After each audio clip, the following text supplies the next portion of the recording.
Today, we are taking a quick glimpse of the port of Sydney, Nova Scotia. Right at the cruise terminal stands the giant Fiddle, over 60 feet tall, built in 2005 to celebrate Cape Breton's strong Celtic and Acadian musical heritage.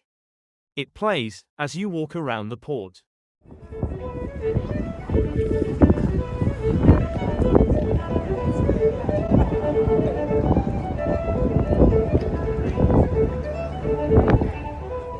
Near the waterfront, DesBarres' bronze sculpture, A Land of Our Own, pays tribute to Cape Breton's immigrant settlers.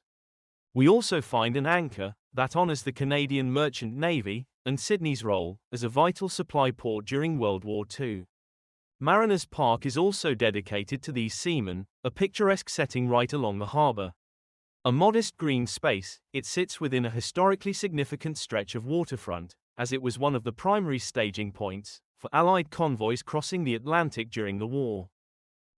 Across the way, in DesBarres Park, we find a statue of JFW DesBarres, cartographer, military officer, and Cape Breton's first lieutenant governor, who laid out the original plan of Sydney in 1785. Close by, we stopped for lunch at Governor's Pub Eatery, a local staple on Charlotte Street. Here, we got lobster rolls, a whole steamed lobster, and hand-cut fries, enjoying the straightforward maritime specialties. After lunch, we visited Wentworth Park, Sydney's oldest park, established in 1786, just 1 year after the city itself was founded.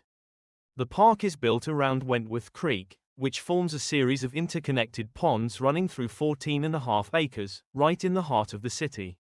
The path around the ponds is flat, paved, and just under a mile, an easy loop. The park has been a gathering place for Sydney residents for over 200 years. The ducks have been a fixture here for generations. Locals have been bringing their kids to feed them for as long as anyone can remember. Back on the boardwalk, the Sydney sign, a popular photo spot, can be found at the waterfront. The walkway along the harbour features scenic views of the water. At 10 miles long, Sydney Harbour could easily accommodate more than 100 ships, both merchant marine and naval, also important because it was actually closer to Europe than any other major seaport on the North American mainland. About a mile long, the boardwalk connects various attractions and provides access to shops, restaurants, and cultural sites. It also hosts a number of interpretive displays about local maritime history. We end our short walk at the Merchant Mariner Monument. This bronze sculpture shows crew members pulling a survivor from the sea.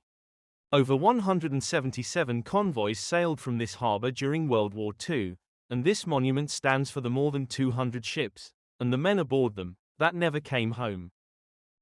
And with that, we end our quick walk through this port. It may be small, but Sydney Harbour has played an outsized role in history. Thanks for watching. Please like, follow, and subscribe.